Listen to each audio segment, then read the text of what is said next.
ya bumi ternyangka tuh tingali ya tingali. Bapak nomor rawatna di dia ngadan.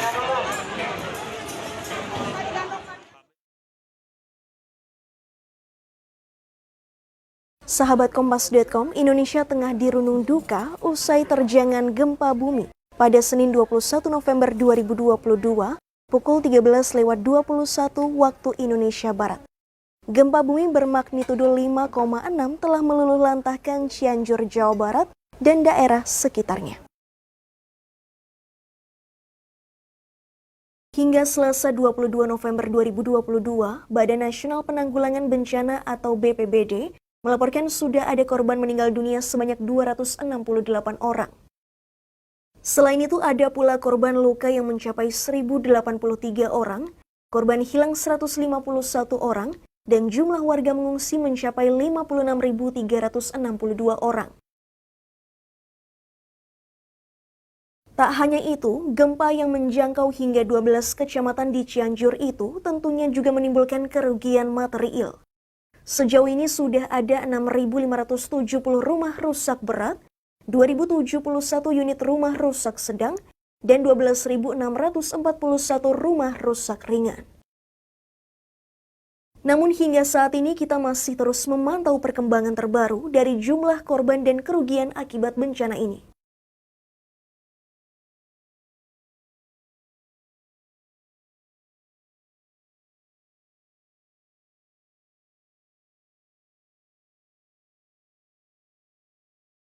Terkait gempa di Cianjur ini, sebenarnya BMKG sempat menyatakan bahwa skala gempa bumi tersebut tidak terlalu besar. Namun fenomena ini menimbulkan kerusakan parah karena gempa tersebut dikategorikan sebagai gempa kerak dangkal atau gempa bumi yang pusatnya berada kurang dari 60 km dari permukaan bumi. Pakar Gempa Institut Teknologi Bandung Irwan Meilano juga menyatakan bahwa gempa bumi jenis ini biasanya menimbulkan kerusakan yang besar. Ada beberapa analisis mengenai penyebabnya, yang kemungkinan yang pertama bahwa gempa tersebut sangat dangkal dan kemudian di lapisan yang paling dangkal itu terdapat tanah yang sangat lunak, sehingga pada saat gempa terjadi kemudian teramplifikasi atau terkuatkan gelombang gempanya sehingga kemudian kerusakannya semakin dahsyat. Ataupun kemungkinan yang kedua bahwa kemudian ada beberapa bangunan yang tidak dipersiapkan untuk menahan guncangan gempa sehingga pada saat gempa terjadi kerusakannya bisa lebih dahsyat, ataupun kombinasi dari keduanya. Meski begitu, BMKG menyatakan bahwa potensi gempa susulan di Cianjur saat ini sudah semakin melemah. Gempa susulan juga diprediksi akan berhenti 4 hari lagi atau pada Sabtu 26 November 2022. Meski begitu, BMKG meminta masyarakat mewaspadai potensi bencana ikutan pasca gempa, yakni banjir bandang hingga longsor.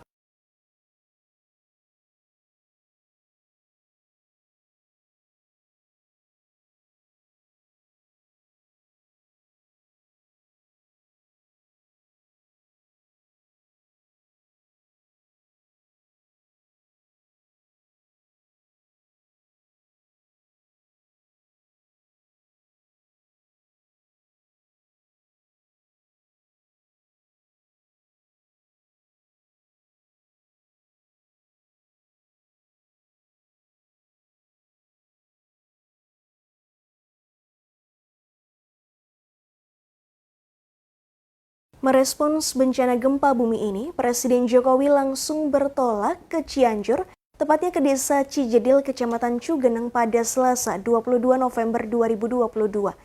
Dalam kunjungannya itu, Jokowi memberikan sejumlah instruksi soal penanganan gempa. Salah satunya yakni meminta agar evakuasi para korban tertimbun didahulukan.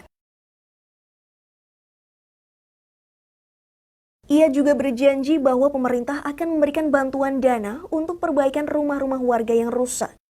Jokowi juga memberikan sejumlah instruksi lainnya, seperti pembukaan daerah terisolasi, meminta perbaikan infrastruktur dilakukan saat kondisi sudah aman, serta memerintahkan penambahan tenda darurat. Mengingat Indonesia merupakan salah satu negara yang rawan gempa, Jokowi juga menyarankan agar pembangunan rumah warga menerapkan standar anti gempa. Tetapi yang paling penting adalah pembangunan rumah-rumah yang terkena gempa bumi ini diwajibkan untuk memakai standar bangunan yang anti gempa oleh Menteri PUPR.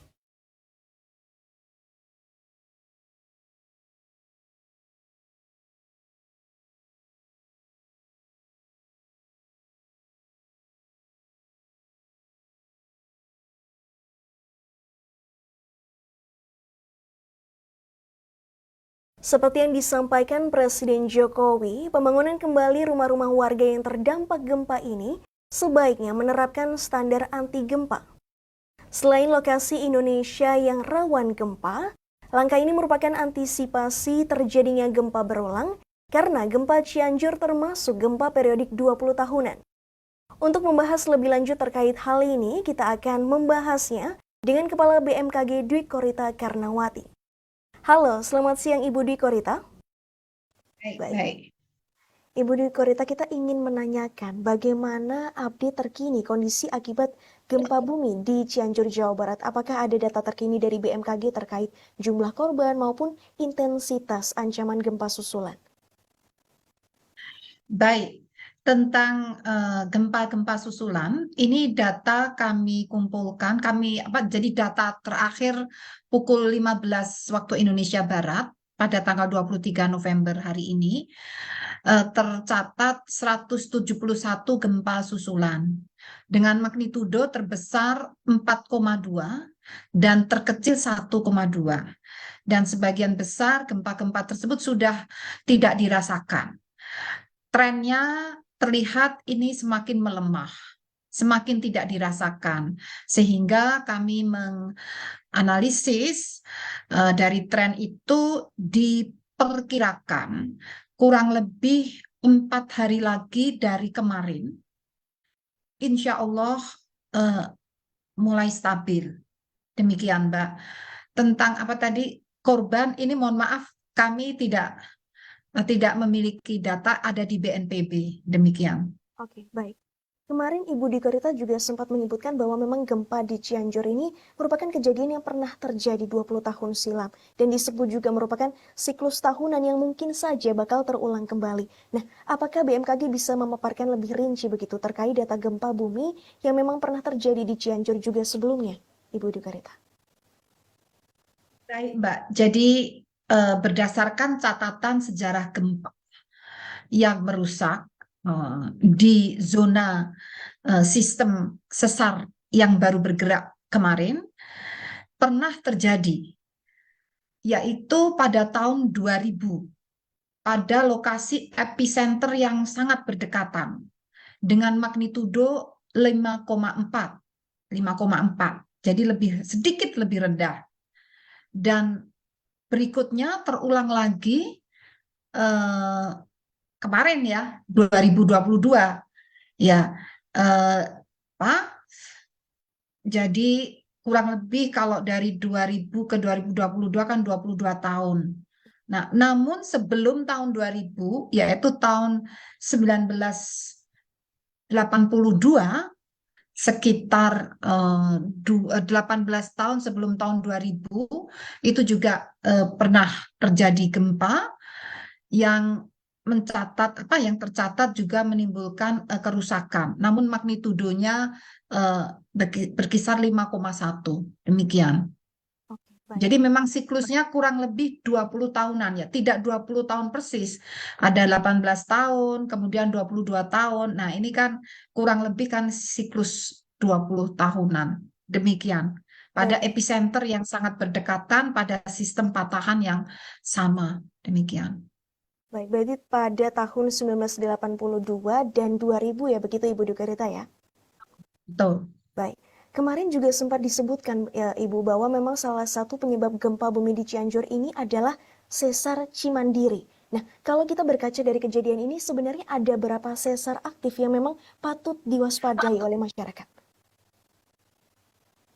Jadi di wilayah tersebut ada beberapa sesar aktif. Selain sesar Cimandiri juga ada sesar Padalarang, dan juga tidak begitu jauh dari lokasi tersebut juga terdapat sesar Lembang.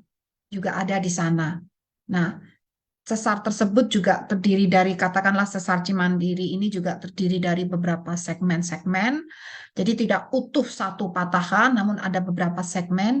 Demikian juga sesar-sesar yang lain juga tidak utuh satu, tapi juga terdiri dari beberapa segmen. Nah, pada segmen-segmen tersebut yang perlu diwaspadai dapat bergerak sewaktu-waktu dan memicu gempa yang sering ditandai. Jadi gempanya khas itu pusat gempa pada kedalaman yang dangkal sekitar 10 km atau kemarin 11 km, dan magnitudonya tidak begitu besar. Artinya bukan 7 atau bahkan 6 pun juga belum pernah tercatat ya. Jadi sekitar 5,5, kemudian namun karena posisinya yang berada di dekat permukaan, sehingga getarannya itu sangat terasa ya, karena benar-benar berada di bawah kita. Beda dengan gempa-gempa yang ada di laut ya, pusat gempanya di laut itu tentunya tidak sekuat yang kemarin ya, meskipun 5,6 tetapi intensitas guncangannya bisa mencapai 6. Nah, ini yang perlu diwaspadai karena gempa-gempa dangkal. Demikian. Baik, karena memang pusat gempanya juga dangkal, sehingga kerusakan yang ditimbulkan bisa lebih besar begitu ya, Ibu Dwi Korita ya? Ya, itu satu poin, karena gempanya dangkal ya, di dekat permukaan. Yang poin kedua adalah kondisi tanah batuan tempat rumah-rumah itu berpijak, itu kebanyakan merupakan tanah-tanah lepas atau tanah-tanah lunak, misalnya tanah lempung atau tanah aluvium atau tanah di bantaran-bantaran sungai yang jenuh air. Jadi densitas yang rendah atau tanah yang lunak, apalagi jenuh air, sifatnya mengamplifikasi getaran-getaran gempa. Seperti itu. Dan poin ketiga adalah tingkat kerusakan juga sangat dipengaruhi konstruksi bangunan, selain kondisi setempat tadi, kondisi tanahnya.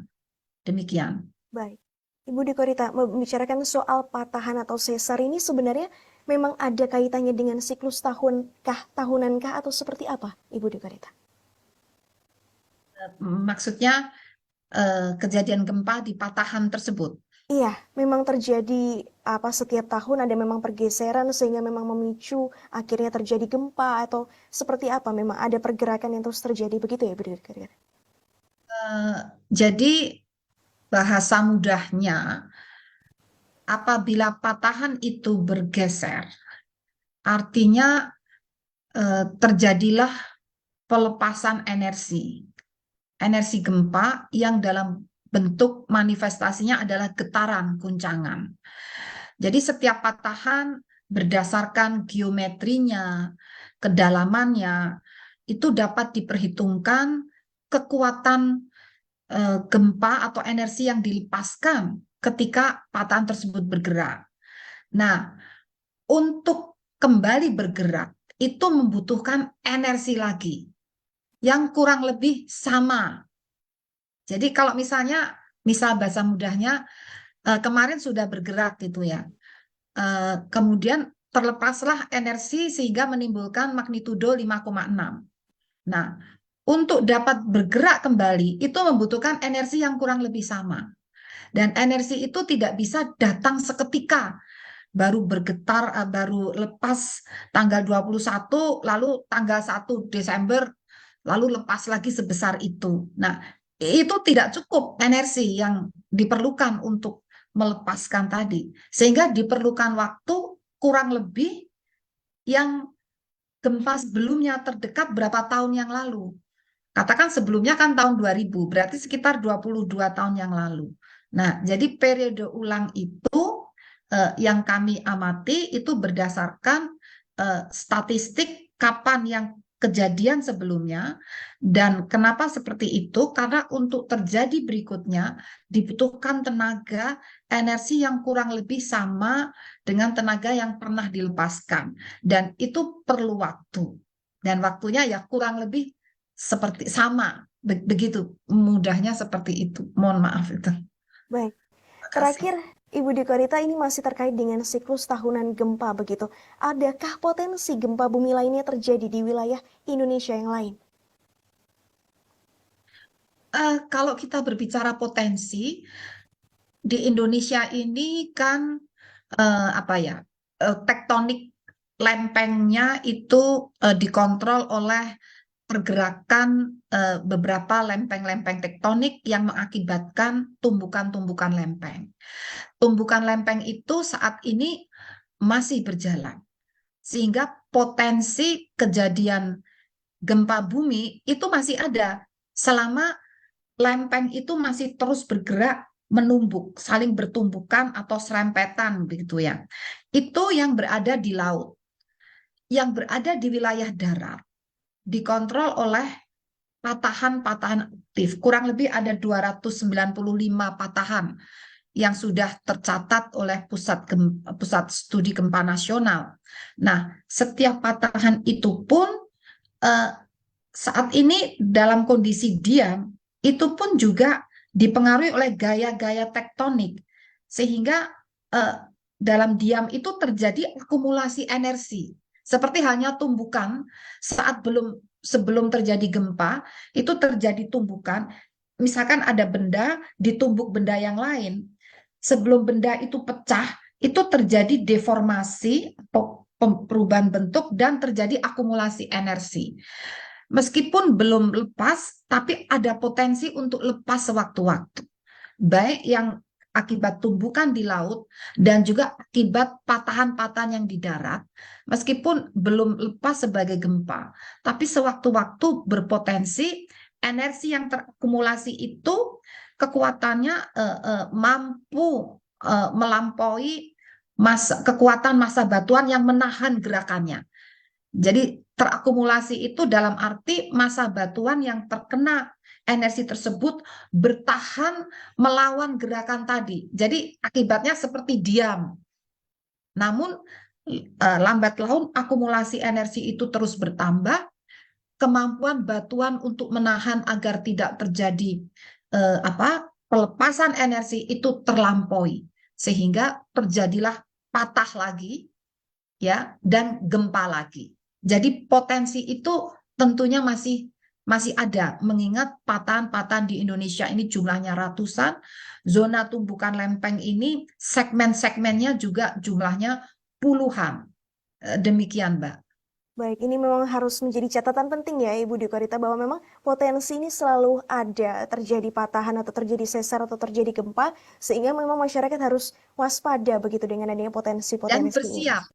Ya. Tidak panik, tidak cemas, mengetahui ancamannya, maka bisa menyusun strategi persiapannya membangun bangunan tahan gempa atau menghindari zona-zona yang berbahaya. Itu sudah dipetakan. Bisa diketahui patahan itu lewat mana, itu diketahui. Jadi sambil menunggu lepasnya energi berikutnya, kita ini bersiap-siap menata ruang, menghindari tempat-tempat patahan yang berbahaya, atau kalau terpaksa berdekatan harus dibangun dengan konstruksi tahan gempa, dan berupaya untuk menyiapkan berlatih. Mulai anak-anak ya, kasihan banyak korban kan anak-anak. Ini edukasi harus terus diberikan, misalnya melalui sekolah. Tahun 2012-an ya, tahun 2010-2012, saya melihat kurikulum, kebetulan anak saya sekolah SMP saat itu, SD, SMP. Kurikulumnya itu sudah ada pelajarannya tentang itu. Nah, tapi bagaimana menjaga keberlanjutan, sehingga anak-anak SD, anak-anak sekolah bisa waspada dan bisa mengantisipasi, menyelamatkan dirinya apabila ada goyangan gempa, apa yang harus mereka lakukan. Jadi edukasi itu juga sangat penting. Demikian, Mbak. Baik, Ibu Dikorita, terima kasih sudah menyempatkan waktu untuk wawancara sore hari ini. Semoga nantinya ini informasi dapat disampaikan atau diterima dengan baik oleh para penonton Kompas.com. Terima kasih banyak Ibu Dikorita. Salam sehat Ibu Dikorita. Selamat sore. Salam sehat, Mbak. Baik. Bencana di Cianjur tentunya menyisakan duka bagi masyarakat. Banyak orang yang kehilangan anggota keluarganya maupun tempat tinggal. Untuk itu, kami mengajak sahabat Kompas.com untuk membantu mereka dengan bantuan doa maupun donasi yang tentunya bisa bermanfaat bagi mereka. Uluran tangan kalian bisa disalurkan melalui link yang tertera di bawah ini dan di kolom deskripsi. Semoga kondisi para korban semakin membaik, dan demikian kabar terkini soal terjadinya gempa di Cianjur. Seperti biasa, jangan lupa untuk menuliskan pendapat kalian di kolom komentar di bawah. Saya pamit undur diri, saksikan terus news update hanya di YouTube Kompas.com, Jernih Melihat Dunia.